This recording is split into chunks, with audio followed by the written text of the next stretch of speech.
जिंदगी जिंदगी मेरे घर आना आना जिंदगी जिंदगी मेरे घर आना आना जिंदगी। हेलो बच्चों। ज़िंदगी जिंदा दिली का नाम है। ज़िंदगी में आप कितने खुश हैं यह महत्वपूर्ण नहीं है, बल्कि महत्वपूर्ण यह है कि आपके कारण कितने लोग खुश हैं। दूसरों की खुशियों के लिए जीना क्या होता है, ये हमें हमारी आज की कहानी के नायक बतलाएंगे। ये नायक उम्र में तो छोटे हैं, लेकिन इनकी सोच इतनी बड़ी है कि बड़ों को भी मात दे दें। तो शुरू करते हैं आज की कहानी निराली दिवाली, जिसके लेखक हैं तिथि तवोरा जी। कहानी की शुरुआत होती है आलोक के घर से। आलोक अंदाजन 11-12 साल का होगा। चिन्नम्मा आलोक के घर काम करती थी। चिन्नम्मा की एक लड़की भी थी जो उसके साथ रविवार को आलोक के घर आया जाया करती थी। गर्मियों में चिन्नम्मा अपने गांव गई। जब वह वापस आई तो उसकी लड़की उसके साथ नहीं थी। चिन्नम्मा ने उसे पटाखों की फैक्ट्री में काम पर लगा दिया था। जब ये बात आलोक की मम्मी को पता चली तो उन्होंने चिन्नम्मा को डांटते हुए कहा, तुमने उसकी पढ़ाई क्यों छुड़वा दी? इस पर चिन्नम्मा का जवाब था, अम्मा, हमने मकान की मरम्मत के लिए जो कर्ज लिया था ना, वह चुकाना था। फैक्ट्री वाले अच्छे पैसे देते हैं।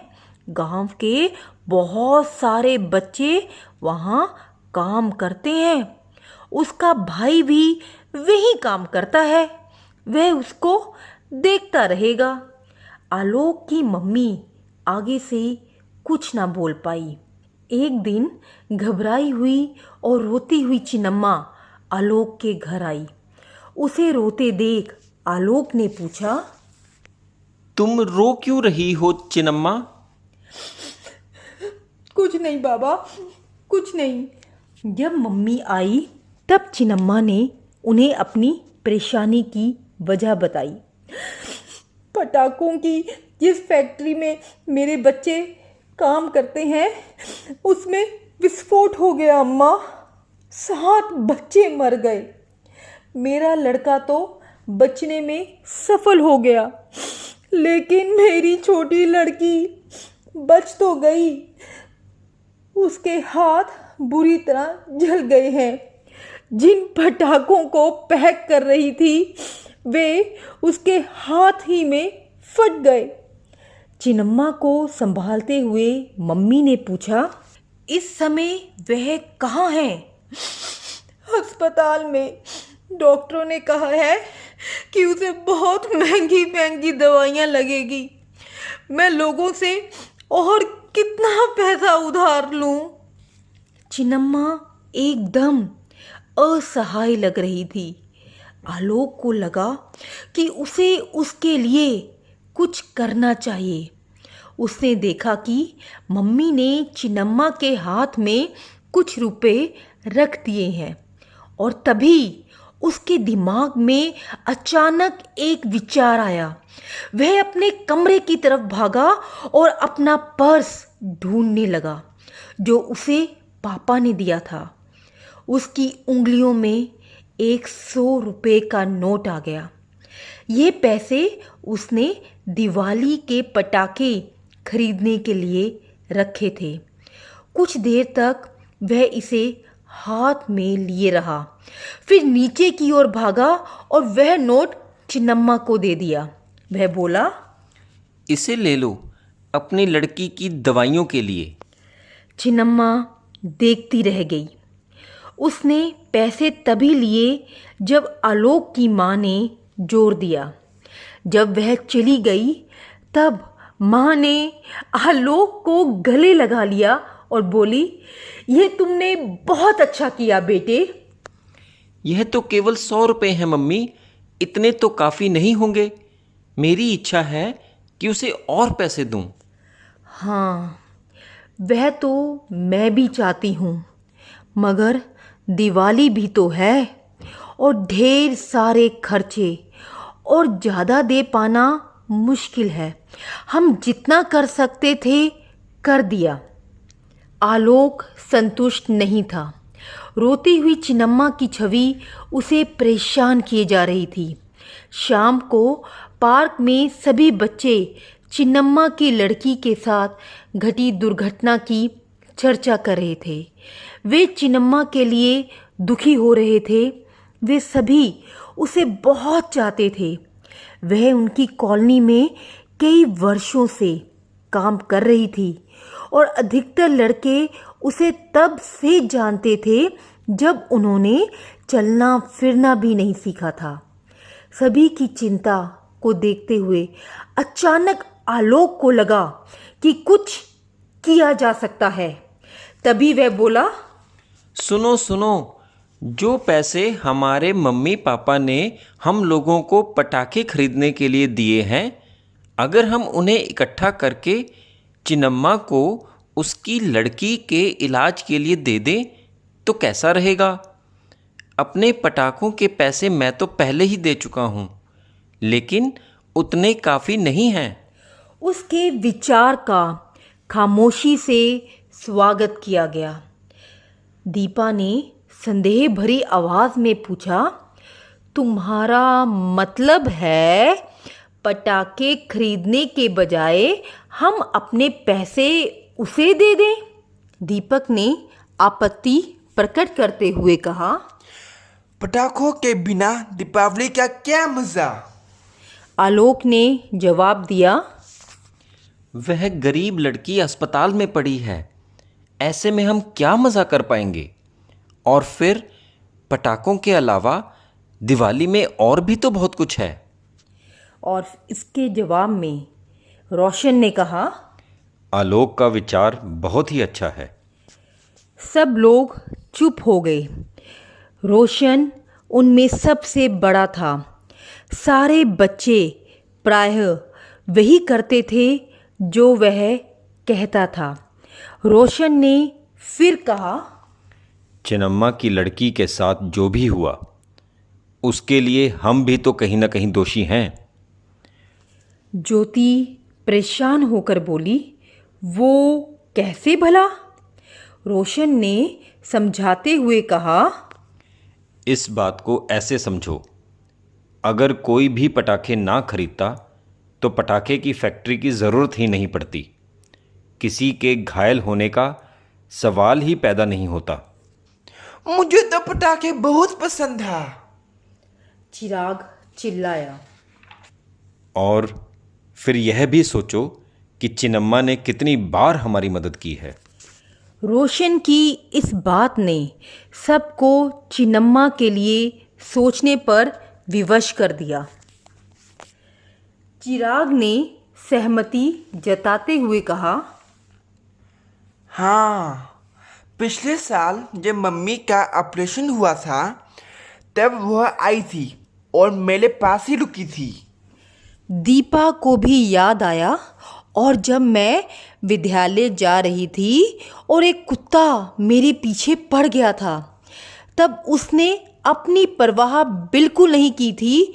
मुझे उससे बचाने के लिए वह दौड़ी चली आई थी। सबके विचार बदलते महसूस कर आलोक ने भी दबाव दिया, क्या हम उसके लिए इतना भी नहीं कर सकते? कुछ पटाखों का त्याग नहीं कर सकते? हाँ, फिर पटाखों से होता भी क्या है? सिर्फ वायु और ध्वनि प्रदूषण होता है, या सड़कों पर कूड़ा करकट जमा हो जाता है, ज्योति ने समझाया। उसे ये प्रस्ताव पसंद आने का एक गुप्त कारण और भी था। उसे पटाखों से डर लगता था। तब आलोक ने घोषणा की, तो यही तय रहा, कल हम सभी अपने अपने पैसे लाएंगे और चिन्नम्मा को देंगे। सभी लोग सहमत थे, सिर्फ दीपक को छोड़कर। वह किसी भी तरह से ये मानने को तैयार नहीं था कि बिना पटाखों के भी दिवाली मनाना संभव है। बाकी लोगों ने उस पर ध्यान न देने का निश्चय किया और अलग तरह की खुशी महसूस करते हुए घर चले गए। अगले दिन शाम को जब चिन्नम्मा पार्क से होकर अपने घर जा रही थी, तभी बच्चों ने उसे बुलाया। रोशन उसके पास गया और अपने इकट्ठे किए हुए लगभग 2000 रुपये उसे सौंपते हुए कहा, चिन्नम्मा, अपनी लड़की के इलाज के लिए इन्हें रख लो। इन्हें हम सभी लोगों ने तुम्हारे लिए जमा किया है। पहले तो चिन्नम्मा ने रुपए लेने से मना कर दिया। नहीं बाबा, नहीं, तुम बच्चों से मैं पैसे कैसे ले सकती हूँ। परंतु जब उन्होंने जोर दिया तो वह मान गई। पैसे लेते हुए अपनी आंसू भरी हुई आंखों से उसने उन सभी की ओर देखा। भगवान तुम सबका भला करे। अपने घर की ओर रवाना होने से पहले उसने भरे गले से कहा। दिवाली के दिन सभी परिवार पार्क में मिलजुल कर दिवाली मनाने के लिए इकट्ठा हुए।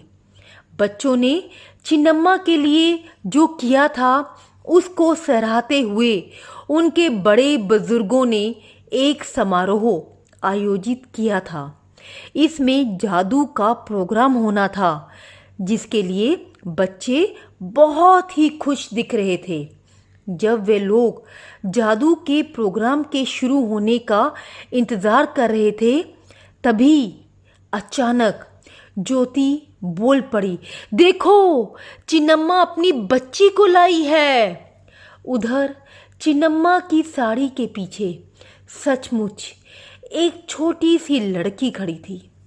उसके हाथों में पट्टियाँ बंधी थी, लेकिन चेहरे पर मुस्कान तैर रही थी।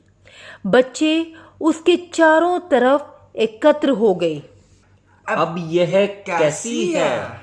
अब काफ़ी ठीक है। अस्पताल से इसकी छुट्टी हो गई है। बच्चों, तुम सबका धन्यवाद। सभी को आश्चर्यचकित करते हुए अचानक दीपक उस बच्ची के पास आया और उसे एक प्यारी सी नई गुड़िया दी। रोशन ने पूछा, यह क्या है दीपक?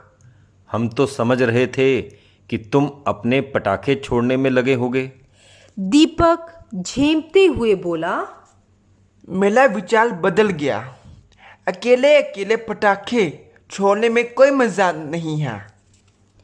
चिन्नम्मा की लड़की ने अपनी नई गुड़िया की तारीफ की। उस रात यह तय कर पाना मुश्किल था कि सबसे ज़्यादा चमक कहाँ है, चिन्नम्मा के चेहरे पर, बच्चों के खिले चेहरों पर, या उनके माता पिता की गर्वयुक्त आंखों में। एक बात तय थी, जैसा कि बाद में जादूगर ने भी कहा, इस दिवाली पर समूची दिल्ली में इस कॉलोनी से ज़्यादा रोशनी किसी और कॉलोनी में नहीं है। कितना सच था इस कथन में।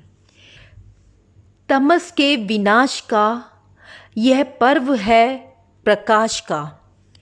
इस प्रकाश के पर्व ने वास्तव में चिन्नम्मा के जीवन को खुशियों से रोशन कर दिया और बच्चों की मदद की भावना ने एक साधारण दिवाली को निराली दिवाली बना दिया।